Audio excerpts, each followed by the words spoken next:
my God.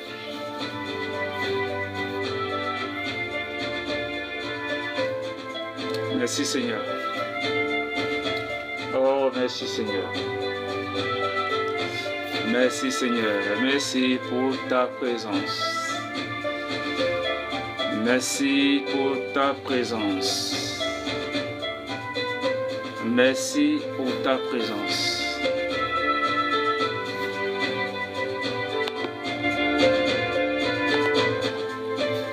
Merci pour ta présence.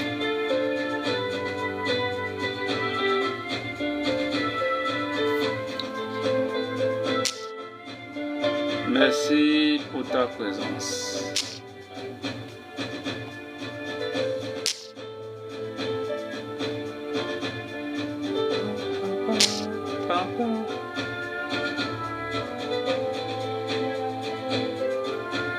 Merci Seigneur. Merci Seigneur. Merci pour ta grâce.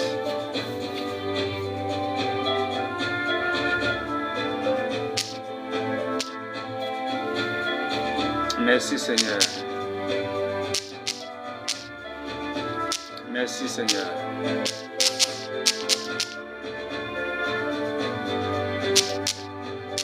Merci Seigneur. Merci Seigneur. Merci Seigneur. Merci Seigneur. Merci Seigneur. Merci Seigneur. On a été coupé. Alors on redémarre. On redémarre. On redémarre. Merci pour ta présence. Merci pour ta présence. Merci pour ta présence.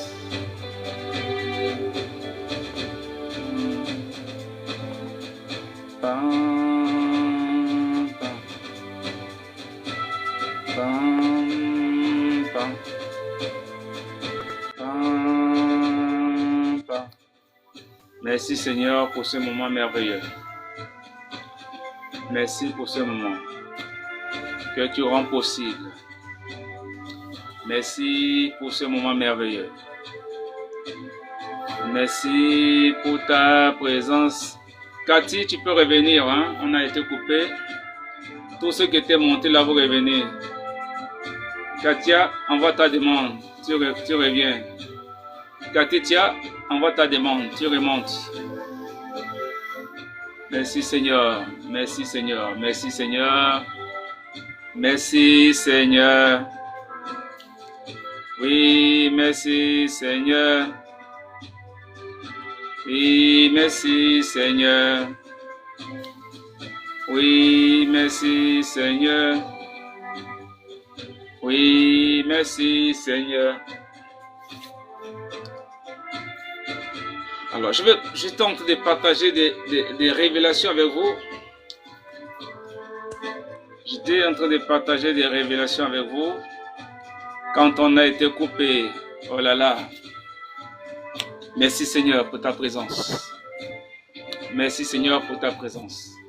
Shalom Cathy, comment tu vas? Merci Seigneur pour ta présence. Ça va par la grâce de Dieu, papa. Ça fait longtemps? Oui, oui. Content de te voir. Amen. Merci Seigneur.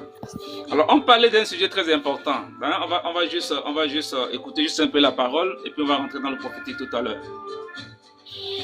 Parce que l'invisible précède le visible. Avant que Dieu ne fasse quelque chose, il envoie d'abord l'invisible. Et après apparaît maintenant le visible.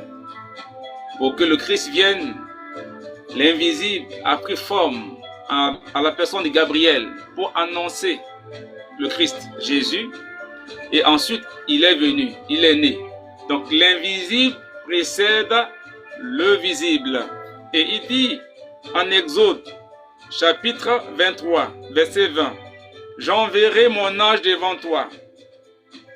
Il te gardera pendant ta marche et il te conduira au lieu que j'ai préparé pour toi. Donc, l'invisible précède toujours le visible. C'est une loi. Et c'est spirituel. L'invisible précède le visible. Donc, j'étais en train de vous parler d'un mystère. Genèse chapitre 15, versets 10 à 17. Mais j'ai pris deux versets. Le verset 10 de Genèse 15 et le verset 17 de Genèse 15. On parle ici d'une révélation qui va faire sortir Abraham de l'errance, parce que Abraham errait. Il partait ça et là sans vision, sans but, il était errant. Alors qu'est-ce qui va délivrer Abraham de l'errance? C'est l'alliance qu'il a eu à faire.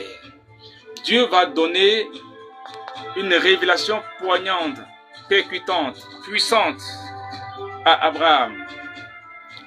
Et il est important quand vous marchez avec Dieu d'avoir une révélation.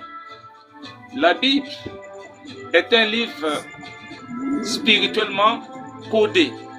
Un livre qui renferme des codes, des clés.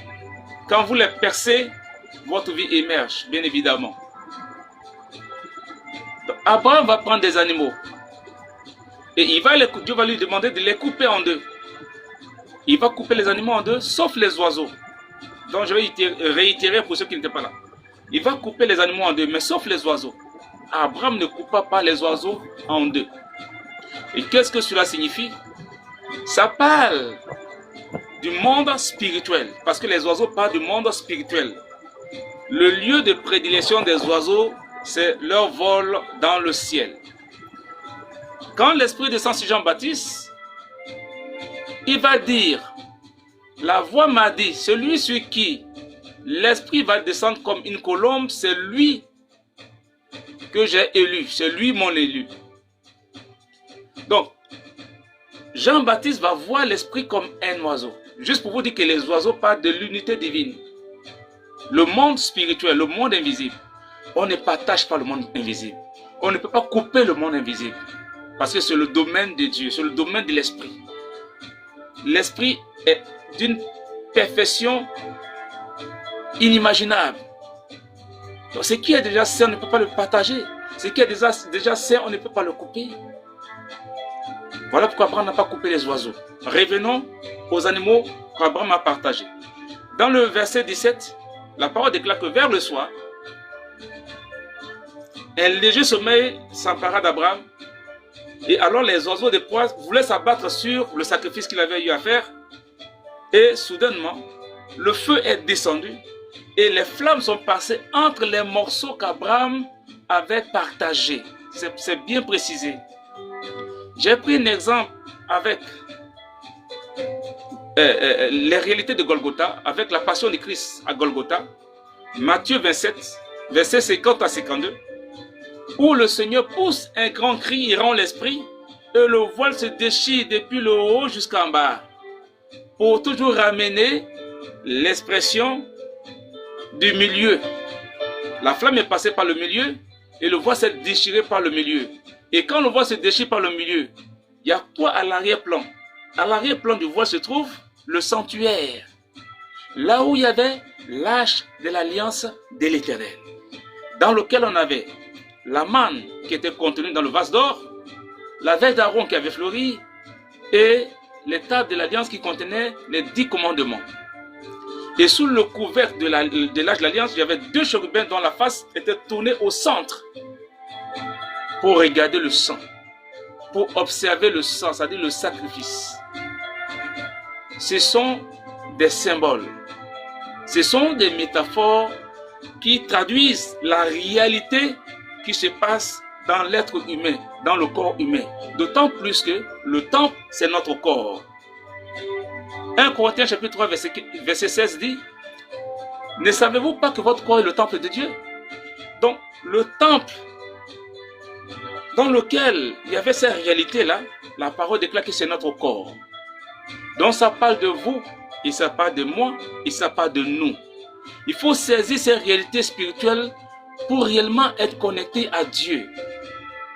On ne sert pas Dieu dans l'aveuglement. On ne sert pas Dieu dans l'étourdissement. on sert Dieu dans un état de conscience, de responsabilité. On ne jette pas le tranchant de son épée à gauche, à droite. On ne balance pas le feu en désordre. Le feu, le feu, le feu. Non. Ce n'est pas dans ce contexte, ce n'est pas de cette manière qu'on appréhende Dieu, qu'on touche Dieu, qu'on fusionne avec Dieu. Ce n'est pas de cette manière. Cela a été révélé à Abraham. Dieu se trouve entre les deux, qu'on peut encore appeler l'entre-deux, c'est-à-dire au milieu. Les morceaux parlent des polarités. Donc, le bien et le mal, le jour et la nuit, l'amour et la haine, le bonheur et le malheur. Dieu n'est pas dans ces polarités-là. Parce que ces polarités sont réservées du domaine de l'être humain. Et ces polarités sont limitées. Donc, celui qui vit parmi ces polarités, celui qui maîtrise ces polarités, il s'appelle l'Éternel. C'est Dieu. Donc Dieu est au centre de ces polarités. Il est l'entre-deux. Il est entre les deux. Et j'ai donné pour exemple, regardez sur le corps humain. Partout où il y a l'image de l'entre-deux, le symbole de la vie est exprimé. Vous prenez la bouche. L'entre-deux, ce sont les deux lèvres. La lèvre supérieure, la lèvre inférieure. Mais qu'est-ce qui se passe au niveau de la bouche? Il y a la parole qui sort, qui crée. Il y a la parole qui est la vie. Il y a la parole qui est le verbe. Il y a la parole qui est l'autorité spirituelle. Ça sort d'où? Ça sort de l'entre-deux, le milieu. Prenez les yeux qui voient le monde extérieur.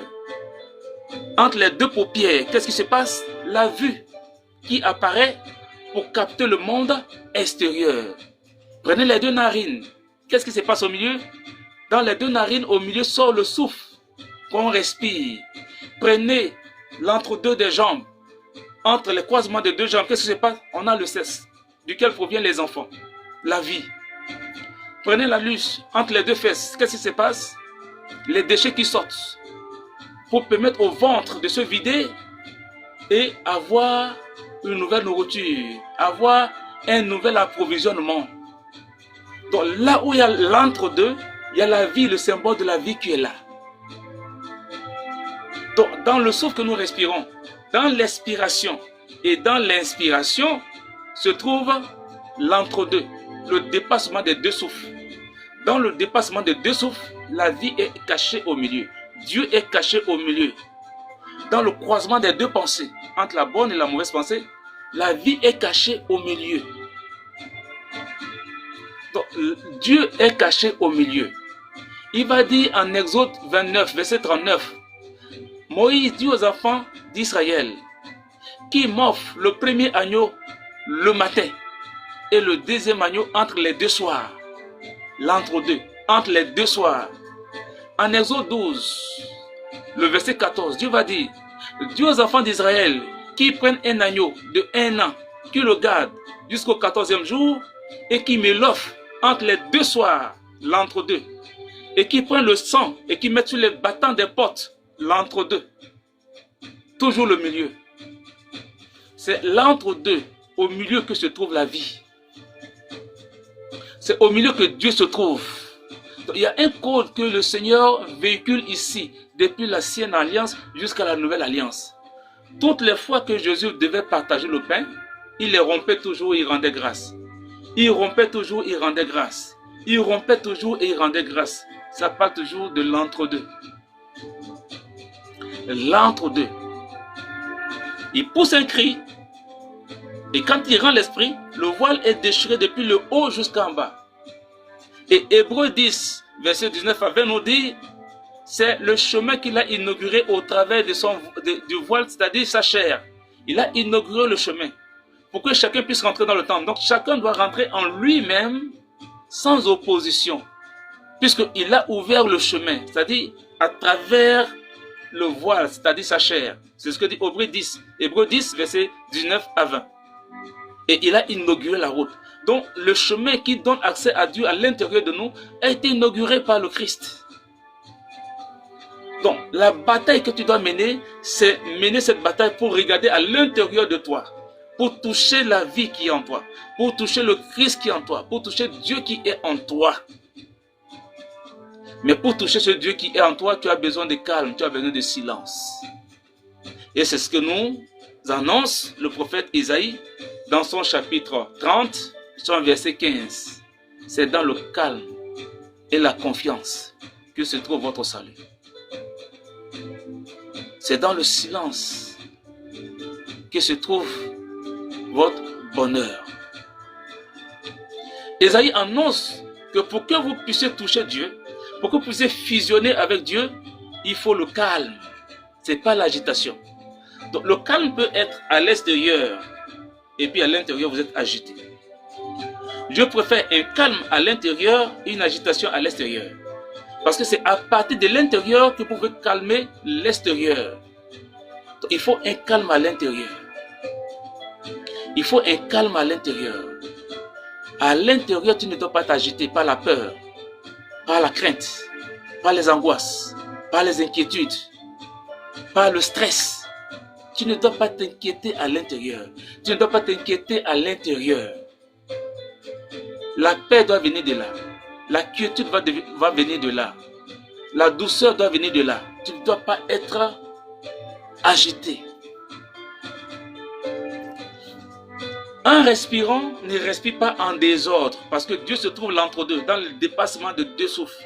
Donc quand le premier souffle descend, donc quand tu expires, avant que tu ne montes le deuxième souffle qui est ton inspiration, tu dois porter ton attention entre le dépassement des deux souffles et te concentrer sur le souffle qui monte.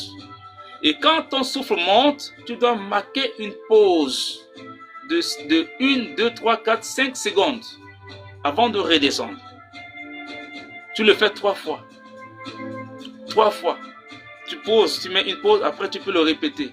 Après tu fais une pause, tu peux le répéter. Moi, fais la séance pendant 3 fois. Et dans ces 3 fois, ta pensée doit être alignée à ta respiration. C'est-à-dire, pour que entre tes deux pensées, celui qui apparaît dans ton souffle puisse apparaître dans ta pensée. Parce que le souffle et la pensée sont liés. La même manière qu'on respire par seconde, c'est comme ça que les pensées défilent à nous par seconde. C'est comme ça que les pensées défilent à nous par seconde. Donc tes pensées et ton souffle doivent être alignés et te concentrer dans un silence profond. Et tu dis à Dieu, je suis là. Parce qu'en réalité, ce n'est pas nous qui allons vers Dieu, c'est Dieu qui vient vers nous.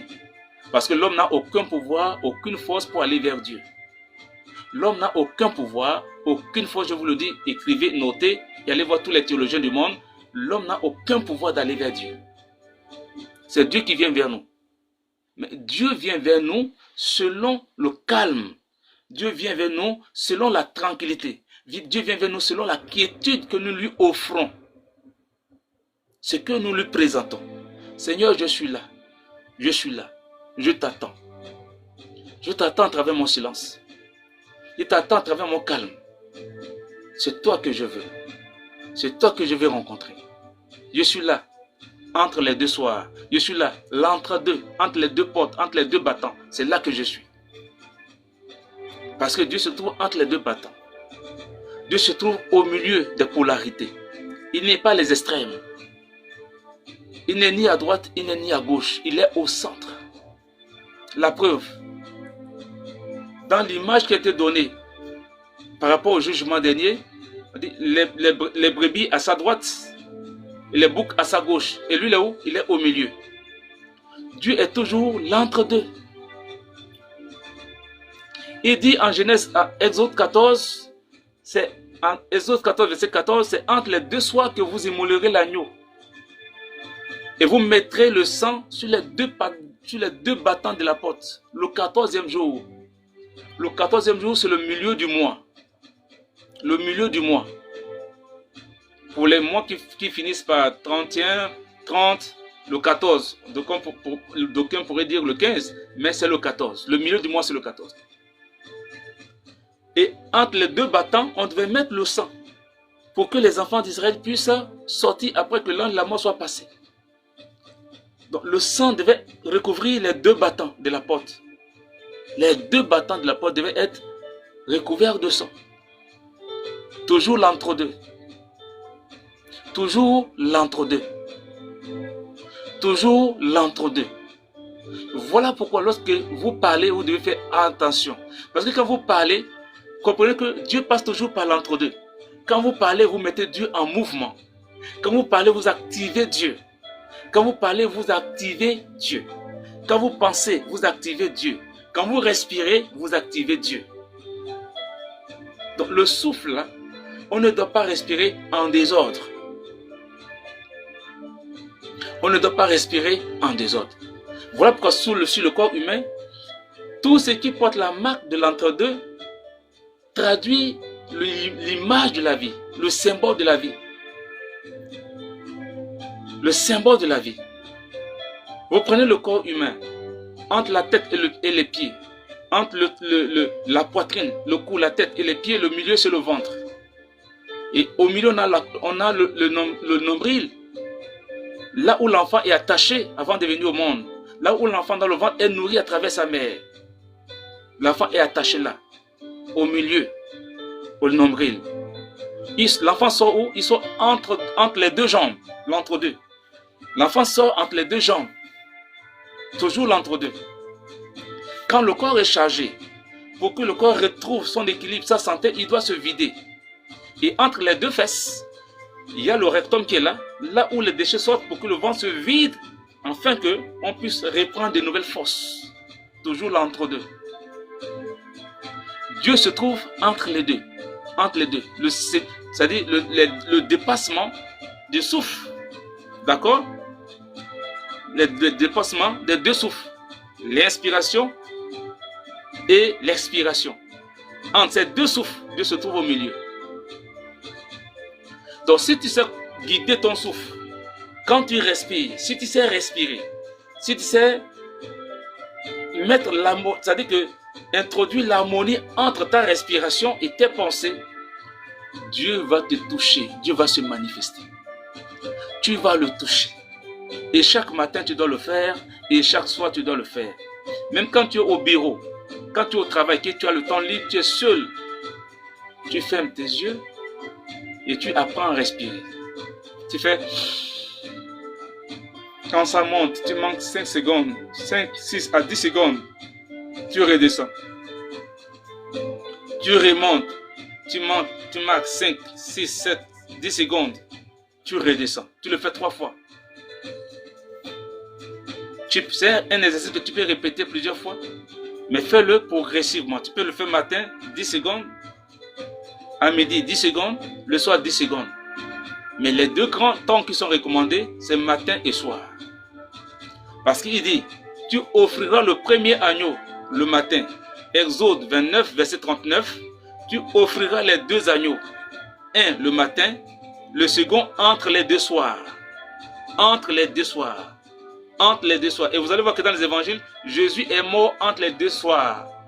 Il est mort 3 heures de l'après-midi. Il a été mis à la croix 3 heures de l'après-midi.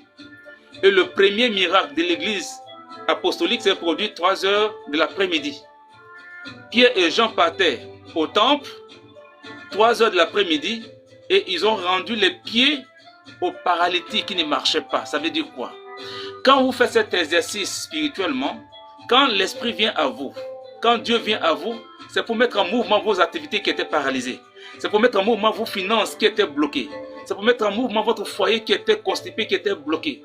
En fait, à cette heure-là, quand tu offres ton agneau qui veut dire la pureté de ton cœur, la pureté de ton âme, la pureté de ton être intérieur qui a été débarrassé de toute méchanceté, de toute orgie, de toute culpabilité, de toute cupidité, de toutes les mauvaises choses. Quand tu offres cette tête-là dans une respiration pure et saine, quand Dieu apparaît, c'est pour donner le mouvement à tes finances. Les finances étaient bloquées. C'est l'image du paralytique. C'est juste une allégorie. C'est juste une métaphore qu'on nous prend ici pour nous dire que lorsque Dieu apparaît à cette heure indiquée, c'est pour donner un mouvement à tout ce qui était mort, à tes finances, à ton mariage, à ton travail, à tes enfants qui étaient vraiment dispersés dans l'éducation, tes enfants qui étaient agressifs, c'est-à-dire quand ils rentrent là, il apaise tout le monde. C'est-à-dire il donne la vie à tout ce qui était sous le contrôle de l'ennemi. C'est de ça qu'il s'agit. C'est de ça qu'il s'agit. C'est pour ça que les heures sont précises. Je pourrais dire précises. Les heures sont précises. Les heures sont précises. Entre les deux soirs, c'est l'entre-deux. L'entre-deux, c'est l'idée du milieu. L'idée du centre, pas les extrêmes. Voilà pourquoi quand tu fais le bien, tu ne fais pas le bien pour Dieu, tu le fais pour toi-même. Quand tu fais le mal, tu ne fais pas le mal pour Dieu, tu fais le mal pour toi-même. Parce que quand tu es avec Dieu, tu ne fais ni bien pour te faire remarquer, tu ne fais ni mal pour t'inscrire dans le chemin du mal, mais tu agis naturellement selon la nature de Dieu, qui n'est pas bien, qui n'est pas mal, mais qui est juste, qui pratique la justice, qui est dans ce qui est juste, dans ce qui est vrai, dans ce qui est vital. Parce que lui, c'est la vie, et la vie éternelle. C'est-à-dire ce qu'il fait là. Ça n'a pas de limite, ça n'a pas de date de péremption. Mais le bien que tu fais, il y a une limite. Parce que quand tu fais le bien, que le jour que tu fais le bien, celui à qui tu fais le bien là, s'il pose un acte qui t'énerve, tu vas arrêter de faire le bien. Tu vas arrêter de faire le bien. Donc Dieu ne fait pas les choses pour que quand la personne dérange, il arrête. Non, non, non, non. Voilà pourquoi il aime les biens, il aime les méchants. Il aime les bons et il aime les méchants. Parce que aucun acte, tu ne peux pas poser un acte qui peut décourager Dieu de continuer de faire le bien. Pourtant, un homme à qui tu fais du bien, le jour qu'il dérange, tu vas arrêter de lui faire le bien. Parce que c'est la nature des hommes. Voilà pourquoi Dieu n'est pas dans la polarité. Le bien que Dieu fait n'a pas de limite. Or, le bien que l'homme choisit de faire, il y a une limite. Le mal que l'homme choisit de faire, il y a une limite. Voilà pourquoi Dieu n'est pas dans les extrêmes. Dieu n'est pas dans les extrêmes. Dieu est au centre. Dieu est au milieu. Et quand il vient, les actes qu'il lui pose, c'est pour l'éternité. Il ne fait pas pour un temps. Parce que la nature de Dieu, c'est l'éternité. Dieu ne meurt pas. Dieu ne meurt pas. Dieu, il est éternel. Donc, les actes qu'il pose, c'est pour l'éternité. Ça porte la marque de l'éternité. Quand Dieu te rend fertile, c'est une fertilité éternelle. Quand un marabout te rend fertile, le jour que tu déranges, il bloque. Il bloque. Si un homme te rend fertile, le jour que tu vas commencer à lui manquer du respect, il bloque tes entrailles. Comme il y a un pasteur qui a rendu un témoignage, qu'il priait pour un monsieur qui avait le cancer. Quand le monsieur a été guéri, le monsieur a commencé à murmurer contre lui que non, pourquoi il a pris la voiture, il faut qu'il me donne ma voiture. Il allait arracher la voiture, il a repris sa voiture, le pasteur était fâché. Et il a proféré des mauvaises paroles, le cancer est revenu. Donc, si un homme vous fait du bien, le jour que vous allez déranger, le bien là, il va le changer en mal. Mais si Dieu vous fait du bien, le jour que vous allez changer, il ne va jamais rendre le bien en mal. C'est un bien éternel. C'est un bien éternel. Vous comprenez? Donc, il faut chercher Dieu à l'intérieur de vous. Il faut chercher Dieu dans l'intimité la plus profonde. Il faut chercher Dieu dans le silence. Il faut chercher Dieu dans le secret de votre cœur. Et cherchez-le dans l'entre-deux. Il n'y a pas de choix. Quand Dieu apparaît en nous, il impose le bien éternel, le bonheur éternel. Dieu impose le bien. Et quand Dieu te rend riche, ce n'est pas une richesse qui va t'aveugler. Or, quand tu choisis la polarité des hommes, la richesse des hommes, elle te rend aveugle. Elle va te rendre orgueilleux ou orgueilleuse. Elle va te rendre fier, arrogant, et elle va te faire chuter. Mais ce qui vient de Dieu équilibre. Ce qui vient de Dieu donne la sagesse. Ce qui vient de Dieu donne l'intelligence. Il n'y a pas de mélange en lui. Il est pureté, il est sainteté, il est gloire, il est pouvoir, il est puissance, il est douceur, il est bonté. Il n'y a pas d'extrême en lui. Il n'y a pas d'extrême en Dieu. Voilà pourquoi il n'est pas dans les extrêmes. Voilà pourquoi il n'est pas dans les polarités. Dieu est dans ce qui est juste, dans ce qui est parfait. Voilà pourquoi, dans dans les polarités, il a choisi d'être au milieu, caché au milieu. Dieu est toujours caché au milieu. Voilà pourquoi lorsque vous priez, veillez sur vos pensées et veillez sur votre souffle. Votre attention doit être concentrée sur votre manière de respirer. Vous pouvez chanter un chant dans le cœur. Ne répétez pas les vaines paroles comme Jésus l'a dit. Vous pouvez chanter un chant dans le cœur et dire Seigneur, je m'attends à toi. C'est toi que j'attends. Parce que tu as le chemin que toi-même tu as frayé, le chemin que tu empruntes pour venir me toucher. Tu connais ce chemin. Et Seigneur, dans mon souffle, j'attends que tu passes par le chemin que tu as établi toi-même. Dans mes pensées, je m'arrête à l'entrée de ce chemin-là pour te recevoir. David pouvait dire Seigneur, je préfère rester sur le seuil de la maison de Dieu que d'aller dans les palais. Le seuil, c'est l'entre-deux. Le seuil se trouve à l'entrée de la porte. Et dans les prières de David, il voulait rester au seuil de la maison de Dieu. Parce que David sait que Dieu se trouve l'entre-deux, au milieu. David connaissait la cachette de Dieu. Et entre le jour et la nuit, David sait que Dieu se trouve à minuit. Donc entre le croisement des 2 heures, entre minuit et 23 heures, au milieu, c'est là que Dieu se cache. C'est là que Dieu se trouve. C'est pour ça que David pourrait dire, Seigneur, je dévante l'aurore et je veille pour contempler ta parole. Et quand vous lisez le psaume 119, le verset 104, il dit, au milieu de la nuit, je crie vers toi. Au milieu de la nuit, je te cherche. Dieu se cache au milieu de la nuit. Tout comme il se cache entre nos deux, le croisement de nos souffles, de nos deux souffles, comme dans le croisement de nos deux pensées, c'est là que Dieu est caché. Et c'est pour ça qu'il faut le silence pour le toucher. C'est pour ça qu'il faut le silence pour qu'il puisse venir à nous. Ce n'est pas nous qui allons vers Dieu, c'est Dieu qui vient à nous. Mais il vient à nous selon la disposition de notre cœur. Il vient à nous selon notre intention de lui offrir le meilleur que nous avons. C'est ce que nous lui offrons, ce que nous nous présentons qui l'attire. Si tu présentes à Dieu un cœur pur, une âme saine, une âme bien disposée, il viendra vers toi. Et cette âme pure, cette âme bien disposée, cette âme sainte, c'est elle l'agneau. C'est elle l'agneau qu'on doit offrir dans l'entre-deux, entre les deux soirs, dans l'entre-deux.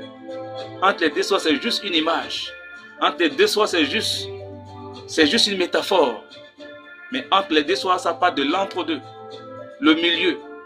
C'est là que la vie se trouve. Et Éden nous enseigne que au milieu, il y avait l'arbre de la vie. Au milieu, il y avait l'arbre de la connaissance du bien et du mal. Juste pour vous dire qu'entre les deux, il y a ces deux polarités. Il y a ces deux polarités, mais il ne faut jamais se fier aux polarités. Dieu est au milieu, mais pas dans les polarités. Dieu est au milieu, mais pas dans les extrêmes. Il faut beaucoup de calme, beaucoup de silence pour le chercher. La paix intérieure, la tranquillité, pas de peur, pas de crainte, pas de doute, pas d'inquiétude, pas de pensée qui va dans tous les sens. Non. Vos pensées ne doivent pas aller dans tous les sens. Vos pensées ne doivent pas aller dans tous les sens. Ça part à gauche, ça part à droite, ça part à gauche. Tu penses à tel, tu penses à celui, tu respires. Ton souffle est comment je vais dire ça? Ton souffle est en décadence. Ton souffle n'est pas correct. Ton souffle n'est pas normal. Vous savez, quand on a peur, le souffle change de rythme. Quand on a peur, quand on craint, quand on est stressé, le souffle change de rythme. Quand on est heureux, quand on est en joie, quand les émotions sont bonnes, le souffle est équilibré, le souffle est stable. En fonction de notre façon de respirer, on sait si on est stressé et on sait si on est en paix avec nous-mêmes. On sait. On sait. Parce que tout se trouve dans la façon de respirer. Tout se trouve dans la façon de respirer. Parce que ce n'est pas le souffle que la vie est rentrée. Donc tout se trouve dans la façon de respirer. Quand tu nais, ce n'est pas le souffle qu'on sait que tu es là, que la vie est rentrée. Quand tu meurs, ce n'est pas le souffle qu'on sait que la vie n'est plus là. Donc le souffle est l'entre-deux dans lequel Dieu est caché. Donc quand tu respires, ton attention doit être sur les deux dépassements de tes deux souffles. Inspiration et expiration. Inspiration et expiration. Ton attention doit être au milieu des deux souffles. Et tu dois respirer comme un riche. Tu respires avec la paix. Comme un lion t'a pourchassé. Comme si un fantôme t'avait pourchassé. Respire comme un riche.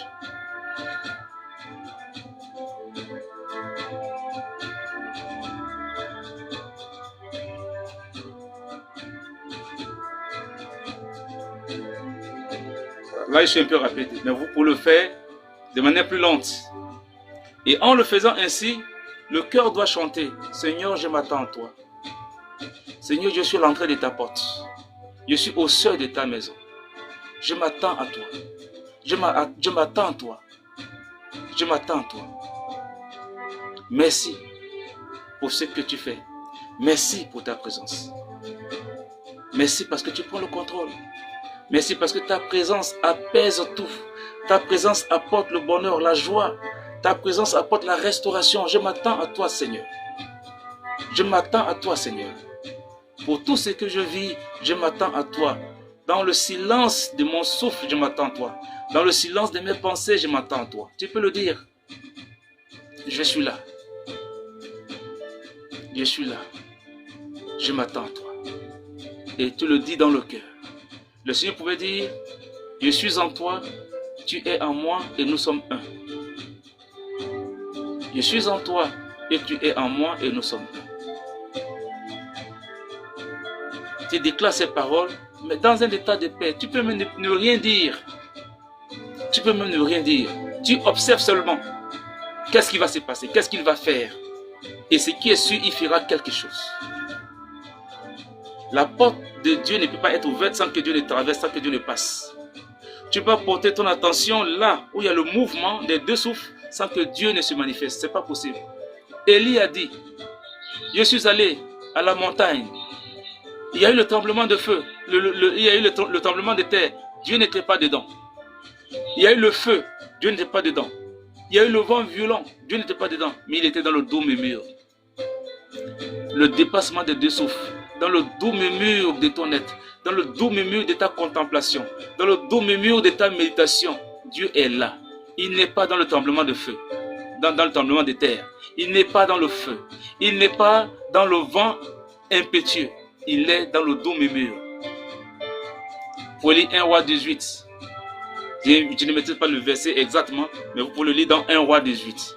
Lorsque Élie est allé sur le mont Carmel, il a dit que Dieu n'était pas dans le tremblement de terre, que Dieu n'était pas dans le feu, que Dieu n'était pas dans le vent violent qui a soufflé, mais il a rencontré Dieu dans le doux murmure.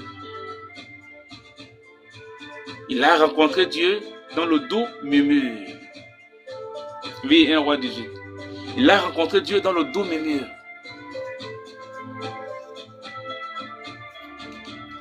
Il a rencontré Dieu dans le doux murmure, pas dans le bruit. Donc les bruits sont un moyen pour vous distraire et vous éloigner de l'objectif, du but de votre prière, de votre méditation. La prière, la méditation, c'est pour toucher Dieu. Ce n'est pas pour toucher l'argent. Ce n'est pas pour toucher la femme ou le mari. Ce n'est pas pour toucher le travail. Ce n'est pas pour toucher les biens de la terre. Non, non, non. La prière, la méditation, c'est pour toucher celui qui nous a envoyés ici et qui dispose les moyens dont nous avons besoin pour être heureux. C'est lui qu'on cherche. Quand tu l'as touché là, lui-même, sans que tu ne fasses des efforts, il déclenche. Il déclenche les moyens. Il te dispose les moyens. Et retenez ceci. Dieu se trouve entre les deux. Entre les deux soirs. Partage l'agneau en deux. Partage en deux. Entre les deux soirs. Dès le matin, tu offriras le premier agneau. Exode 29, verset 39. Et entre les deux soirs, tu offriras le second agneau.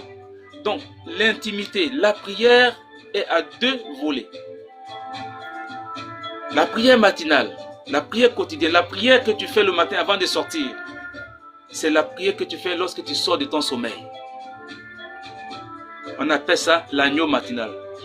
Quand tu sors de ton sommeil, tu fais une résurrection. Parce que la mort, c'est le sommeil. Donc le sommeil s'apparente à la mort. Donc quand tu sors de ton sommeil, tu viens de ressusciter. Dans cette résurrection, tu es pur, tu es saint, tu es comme un agneau innocent.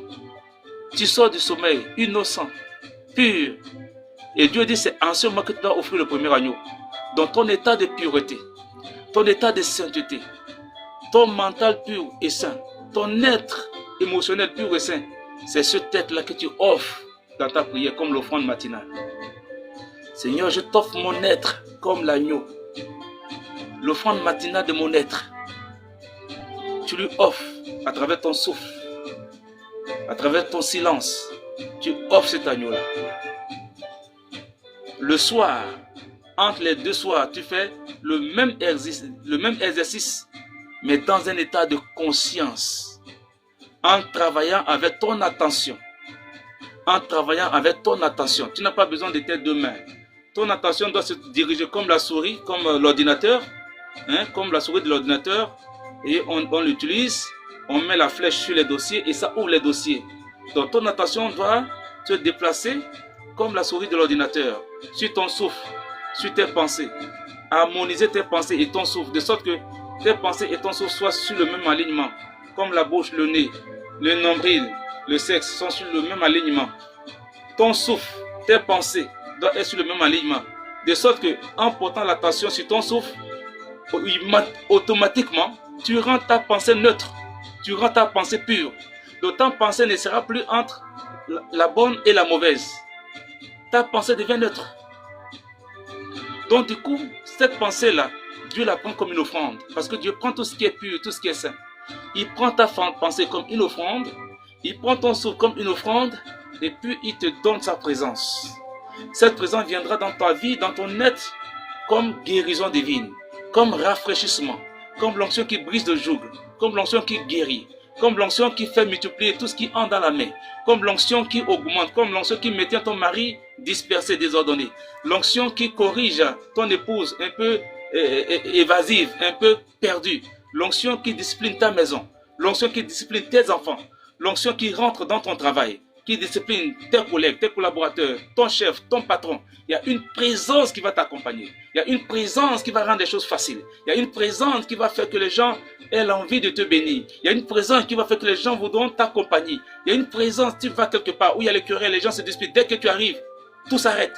Parce que cette présence impose le respect. Ça impose le silence. Ça impose la pureté. Ça impose la sainteté. Jésus est arrivé sur le territoire de Gadara.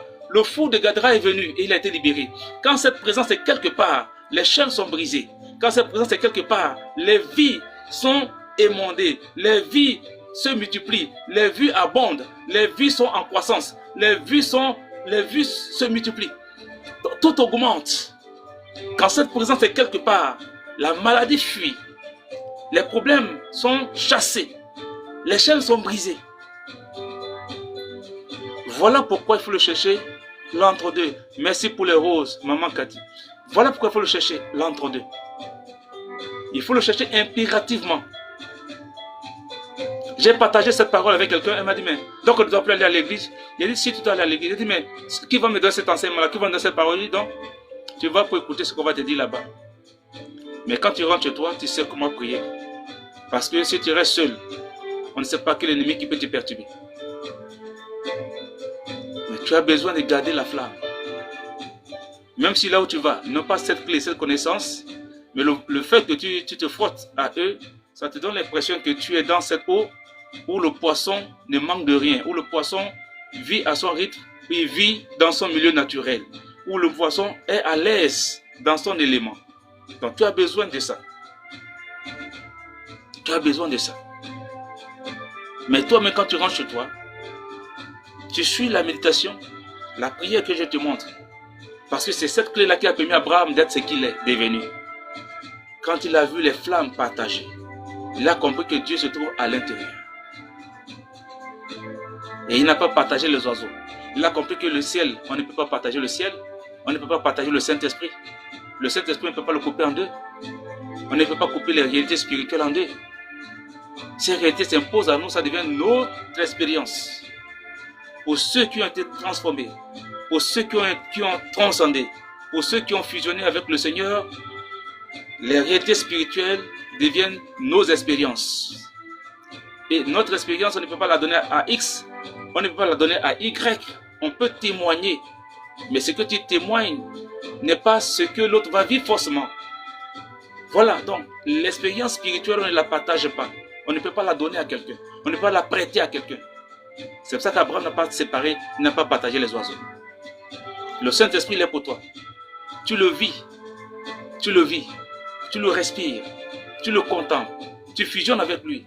Il te fait du bien. Et partout où tu vas, il opère, il agit, il travaille, il restaure, il libère les vies.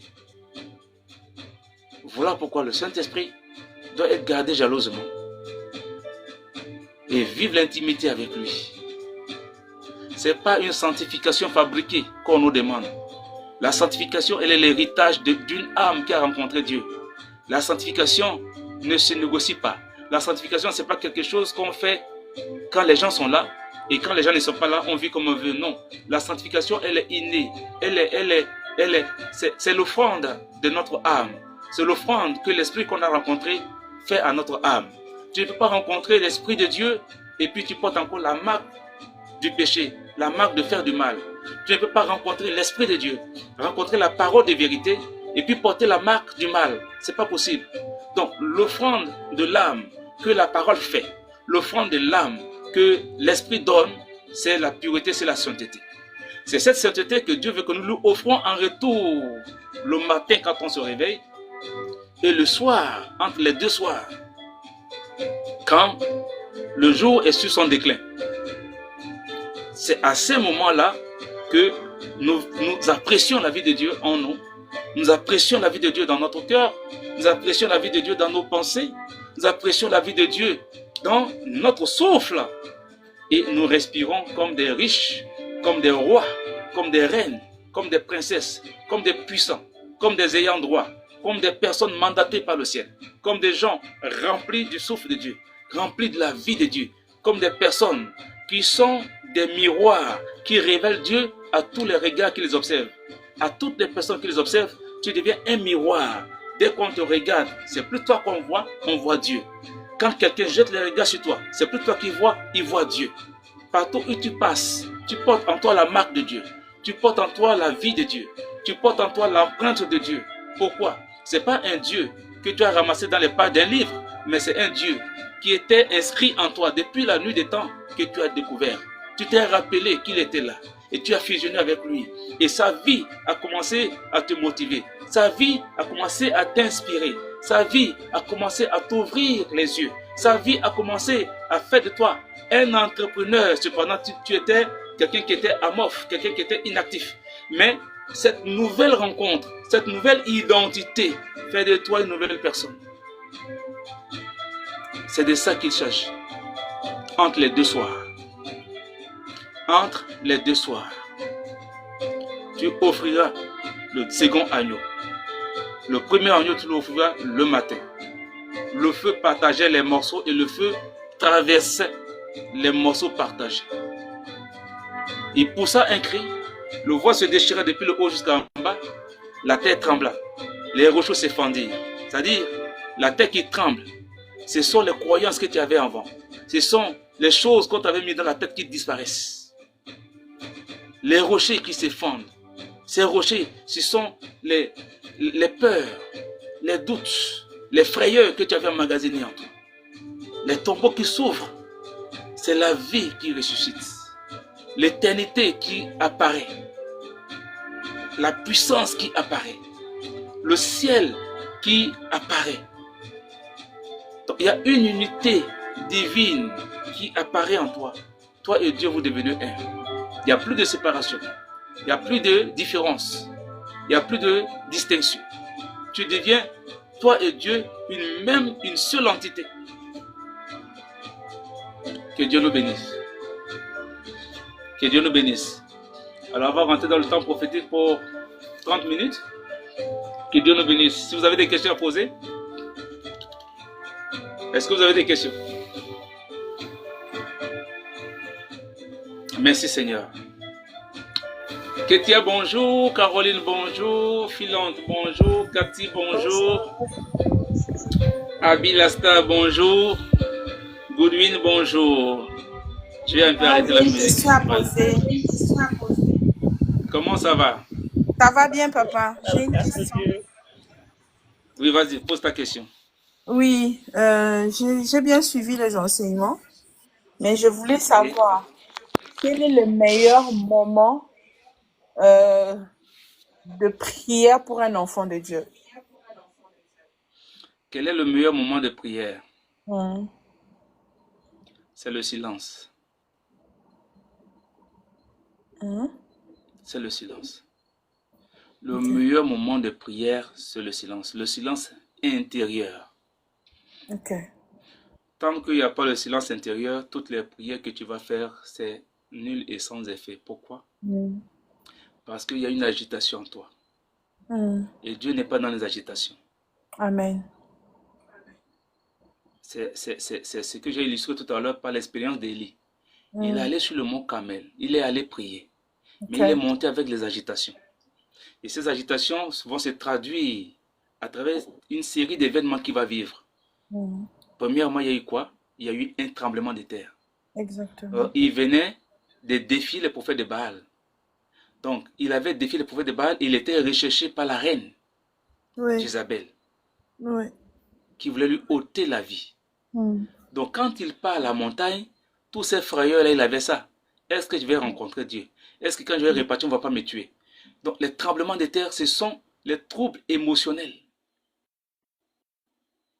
La terre est relative au corps humain, à l'organisme. Les tremblements de terre sont les troubles émotionnels. Après, il y a eu le feu. Le feu, c'est toutes les tensions, tous les désirs. Tous les désirs qui se fusionnent. Les désirs qui agitent. Tu veux ça, tu veux ça, tu veux tout, et rien en même temps. Donc, tu veux tout. Il y a tout qui bouillonne en toi. Et il y a eu le vent impétueux. Le vent impétueux. Le désir de s'exprimer. Le désir de clamer son innocence. Oh, je suis un homme de Dieu. C'est pas moi qui les ai tués. C'est Dieu qui m'a dit de faire ça. Donc, il avait toutes ces émotions-là qui dérangeaient son monde intérieur. Shalom a assoiffé de Dieu. Qui dérangeait son monde intérieur. Ensuite, il y a eu un dos murmure. Le dos murmure, c'est l'absence de troubles émotionnels, de troubles mentaux, de troubles psychiques. C'est-à-dire ton état de sainteté, d'harmonie, de pureté. Élie a retrouvé le calme intérieur. C'est en ce moment-là qu'il a entendu le doux murmure, il a entendu la voix de Dieu. Le doux murmure, c'est le silence total dans lequel Dieu nous parle, dans lequel Dieu vient à nous. Voilà pourquoi Jean-Baptiste va dire, préparez le chemin du Seigneur. Préparez le chemin du Seigneur, aplanissez ses sentiers. Que tout ce qui est un obstacle soit ôté. Aplanissez ses sentiers. Donc Dieu ne peut pas venir à toi s'il y a des troubles, s'il y a des inquiétudes, s'il y a la peur, s'il y a les craintes, s'il y a les soucis, s'il y a toutes les, comment je dis ça, toutes les préoccupations qui t'assaillent, qui t'animent. Dieu ne peut pas venir. Donc le meilleur moment pour parler à Dieu, c'est le silence que tu retrouves après plusieurs agitations émotionnelles, intérieures. Le calme que tu retrouves, c'est le meilleur moment. Tant qu'il n'y a pas ça, il n'y a pas de meilleur moment. Amen. Amen. Amen. Amen. C'est bon? Oui, c'est bon. Il y a une autre question? Non, ça va. Est-ce que c'est bien répondu? Très bien répondu. Mais peut-être Je peux reposer la question aussi. Pendant les 24 Oui, heures d'une journée, oui. quel est le meilleur temps, hein, l'heure à laquelle on peut se concentrer ou se concentrer et en étant dans la paix intérieure pour prier Dieu? Ok. Il y a le matin très tôt quand tu sors du sommeil. Le matin, très tôt, quand tu sors du sommeil, tu n'as encore dit bonjour à personne. Tu n'es pas encore descendu de ton lit. Tu viens de ressusciter. Je l'ai dit tout à l'heure dans l'enseignement. Tu viens de ressusciter. Donc tu es pur. Tu es pur. En ce moment précis, tu peux rentrer en intimité avec le Seigneur. Quand tu sors du sommeil. Ensuite, le deuxième moment, c'est le soir. Le soir, ça parle également d'un temps de calme. Parce que je suppose que le soir, tous les bruits de la journée se sont calmés, toutes les tensions se sont calmées. Donc tu retrouves un environnement tranquille. Parce que Dieu, c'est la tranquillité, comme je l'ai dit. Dieu, c'est le calme. Là où il y a le bruit, Dieu n'est pas là. Donc, dans ce calme-là, tu trouves le moment idéal pour entrer en intimité avec le Seigneur. Voilà. Donc, le soir ou la nuit, voici les deux temps qui sont indiqués pour prier. Maintenant, comme j'ai dit, la prière n'a pas d'heure. On peut prier à toute heure, comme le dit 1 Thessaloniciens 5, 17, prier sans cesse. Tu peux prier sans cesse à une seule condition, s'il y a la paix, le calme, la tranquillité à l'intérieur. Exactement. Merci beaucoup, papa. Amen. Une autre question? Non, ça va, papa. D'accord. Donc, Godwin, tu es richement béni, ma fille. Amen. Qui d'autre veut poser une question? Qui d'autre veut poser une question? Maman Katia, pas de questions à poser? Non, c'est bon, c'est clair, j'ai suivi les explications. Oui. Amen. Amen. D'accord. Caroline?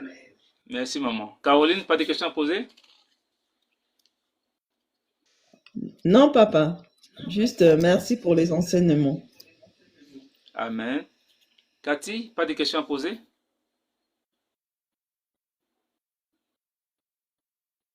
Cathy.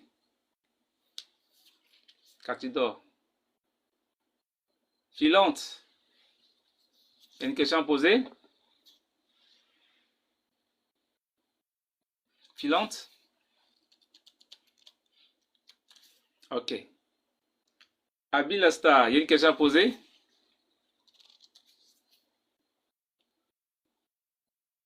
Abilasta? Bon, je suppose que le silence, c'est aussi une réponse, il n'y a pas de questions à poser. D'accord. Donc, on rend gloire au Seigneur, on bénit le nom du Seigneur. On bénit le nom du Seigneur. Que la gloire revienne à notre Dieu. Moi, j'ai été richement béni par ce moment. J'ai été richement béni par la parole. Merci Seigneur. Merci Seigneur. Merci Seigneur. Merci Seigneur. Merci Seigneur. Merci Seigneur pour ta présence. Merci Seigneur pour ta présence. Je commence par qui? Merci Seigneur pour ta présence. Merci Seigneur pour ta présence. Merci pour tes servantes. Merci pour tes serviteurs en ligne qui suivent ce moment. Merci pour ta grâce. Nous voulons plus de toi, Seigneur. Nous voulons plus de toi, plus de toi, plus de toi dans nos cœurs, plus de toi dans nos âmes, plus de toi dans notre être. Plus de pureté, plus de sainteté. Plus de ta présence, Seigneur. Nous voulons plus de toi. Plus de toi. Merci, Seigneur. Seigneur, merci pour la vie de maman Katia. Amen. Tu as voulu qu'elle soit là ce soir. Amen. Merci pour ta visitation. Merci pour ta présence. Amen. Merci pour ta présence.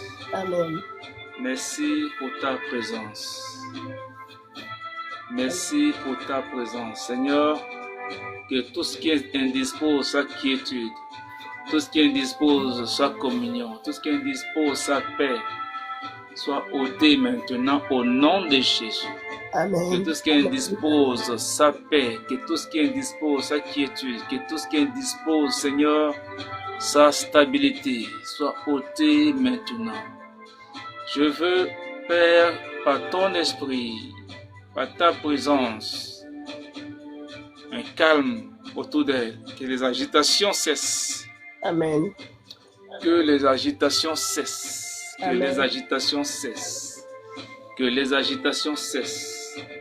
Merci Seigneur de te glorifier. Merci Seigneur de te glorifier. Merci Seigneur de te manifester dans la vie de ta servante. Amen. Maman Katia, ça fait longtemps qu'on s'est vu. Oui, oui, c'est Ça vrai. fait longtemps qu'on s'est vu. Mhm. Je ne sais pas, mais je vois des choses. Je vois des choses, je ne sais pas qui a subi une opération, machin, mais je vois des choses. Je vois des choses. Il faut que je prie pour toi. Amen. Il faut que je prie que tout ce que l'ennemi a programmé échoue. Amen. Que tout ce que l'ennemi a programmé soit nul et sans effet. Au nom de Jésus. Que ce soit tes enfants, que ce soit des personnes qui te sont proches, que Dieu les préserve. Amen. Mais je vois une opération. Je vois quelqu'un qui sont en train de coudre. Je vois quelqu'un qu'on a déchiré, mais qui sont en train de coudre. Je ne sais pas ce que c'est, mais je vais m'opposer à cela. Je vais m'opposer à cela. Au nom de Peu Jésus. importe que ce soit un accident, que ce soit une maladie, peu importe ce que ça peut être, mais je m'oppose à ça par la puissance du Saint-Esprit. Au nom de Et je Jésus. déclare que ça passe loin de toi, que ça passe loin de toi, que ça passe loin de toi, que ça ne te touche pas. Au Que nom la de grâce de Dieu fasse en sorte que tu sois en sécurité, que tes Amen. enfants soient en sécurité, Amen. que ceux qui sont autour de toi soient en sécurité. Au Amen. nom de Jésus, merci Seigneur parce que ta marque de perfection, ta marque de bénédiction éternelle est sur la vie de ta servante. Amen. Merci de la préserver. Merci de la préserver. Merci de la préserver. Merci Amen. de la préserver. Merci de la préserver. Au nom de Jésus. Maman Amen. Katia, Oui. et le mariage? C'est pas encore, mais ça ne se... On n'a pas encore fixé la date. Mais c'est encore- D'accord. Mais il est déjà, le bien-aimé est déjà là. Oui. C'est celui que je connais là. Oui, oui. Gloire à Dieu. Amen. Je me rappelle sa venue, comment il devait arriver et tout. Uh-huh. On avait déjà parlé de ça, dans un live, n'est-ce pas? Oui, oui, c'est ça. Oui, et Dieu a permis qu'il soit là. Je rends gloire au Seigneur. Je Amen. sais que le mariage va se faire. Yes, Le mariage va se faire. Amen. Je suis convaincu. Je suis Amen. persuadé dans mon esprit. Et ça va Amen. bien se faire et ça va bien se passer. Yes, Lord. Maintenant, il faut rentrer dans cette dimension de prière pour que les choses se précisent. Rentre dans cette dimension de prière et toi-même tu vas voir comment les choses vont être magnifiques. Amen. Ça va Amen. être magnifique. Amen. Ça va être magnifique. Amen. Amen. Ça va être magnifique. Amen. Amen. Amen. Voilà. Merci, Seigneur. Gloire à Dieu. Merci Seigneur. Merci Seigneur. Merci pour ta servante. Merci pour ta paix. Merci pour ta grâce. Merci pour ta puissance. Au nom de Jésus. Amen. Maman Katia, tu es richement bénie. Je suis très content. Amen. Trop content et surtout content que tu aies entendu ce message. Mhm. Voilà. Ça, c'est une grande clé qu'il faut activer. C'est une grande clé qu'il faut activer. Et il faut beaucoup chercher le calme. Il faut beaucoup chercher la tranquillité. Et tu vas voir que les choses vont s'accélérer. Amen. Les Merci. choses vont s'accélérer. Voilà. Amen. Mhm. Voilà. Donc, tu es richement béni. Amen. Tu es richement béni. D'accord. Donc, on garde le contact et puis tout à l'heure. Merci Seigneur. Cathy, deuxième Cathy. Tu dors toujours, Cathy? La prophétie est en train de passer. Tu dors? Ok. Abi la star. Tu dors?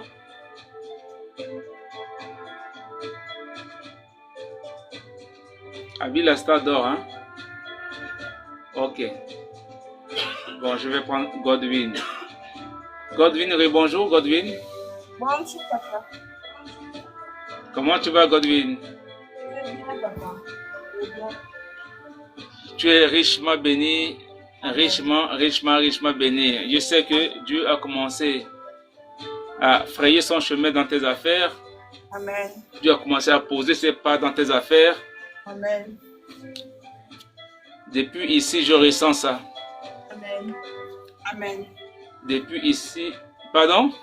Oui, papa, c'est vrai, papa. Tout à fait. Voilà. Oui. Depuis ici, je ressens ça. Dieu a commencé à poser ses pas dans tes affaires. Amen. Dieu a commencé à frayer un chemin dans tes affaires. Amen. Amen. Et je lui rends toute la gloire pour ça. Amen. Je bénis le nom du Seigneur pour ça. Amen. Il faut accélérer avec la méditation, la prière, comme on vient de le voir tout à l'heure. Et il y a quelque chose de puissant que Dieu va faire. Amen. Godwin, je sais une chose, tu es un réservoir de bénédiction de l'Éternel. Amen. Tu es Amen. un réservoir de bénédiction de l'Éternel. Amen. Il n'y a même pas de prière à faire. C'est-à-dire quand je te vois, je dois seulement bénir le Seigneur pour ta vie. Il n'y a même pas de prière à faire. Parce que tu es un réservoir de bénédiction. Amen. Seulement, je t'avais demandé de me contacter, tu ne l'as pas fait. Je ne sais pas pourquoi. Je ne pense pas, papa, parce que je n'avais pas. Je vous avais écrit, je pense, mais je n'avais pas eu votre numéro. Oui, je pense. Si je ne me trompe pas. Si je ne me trompe pas, si je m'abuse. Tu m'as écrit? D'accord, il faut encore le faire. Laisse-moi un message. Oui, papa. Tu as compris? Laisse-moi un message, tu as compris? Oui, papa. Quand vous lisez les évangiles, on dit que Jésus enseignait tout le monde, mais en privé, il disait les vraies choses à ses disciples. Amen. Quand souvent je vous dis de m'écrire là, c'est parce que je veux partager certaines choses avec vous, mais pas avec tout le monde. Amen. Parce que tout le monde n'a pas la même façon, c'est-à-dire que la même façon de comprendre et de voir les choses. D'accord? Oui, donc quand je dis à quelqu'un, laisse-moi ton numéro, c'est pour qu'on puisse monter et aller plus haut. Ouais.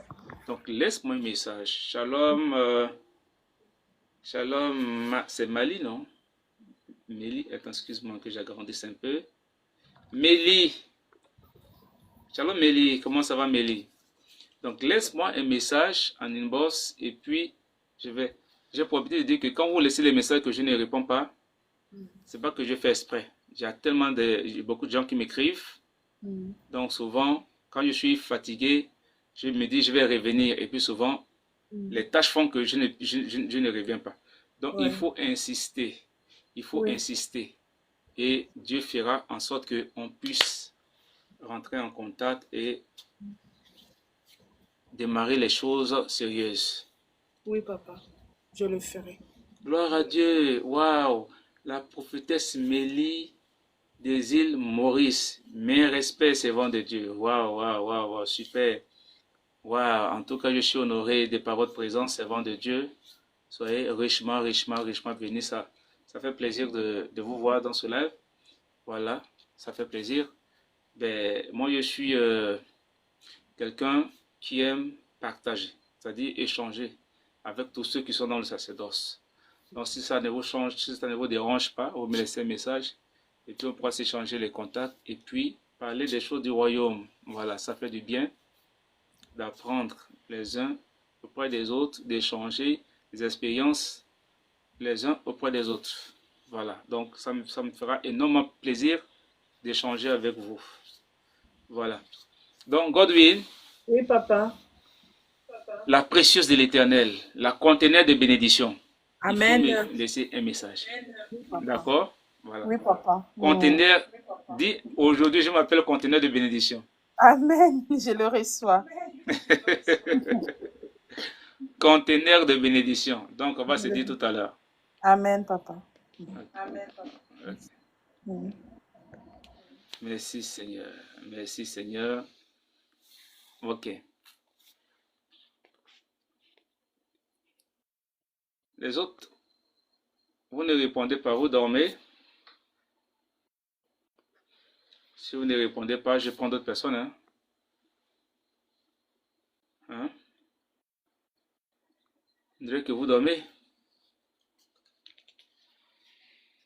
Non, papa Merci ne dort Seigneur. pas. Caro, toi tu es ma modératrice. Donc toi, c'est n'est pas touché. N'est pas touché, Caroline. Filante dort. Cathy dort. Abby la star dort. Mais finalement, vous êtes monté sur le live là pour dormir. Hein? Junior. Gloire à Dieu, Junior. Bonjour, Junior. Comment vous allez? Vous allez bien? Junior Love. Bonjour. Ah, là-bas, il est 5h. Hein? Ici, il est 2h23. Oui. Laissez-moi un message, Mélie. C'est bon de Dieu, laissez-moi un message. D'accord? Et en matinée, on pourra parler calmement. Ici, il est 2h23. Voilà. 2h23.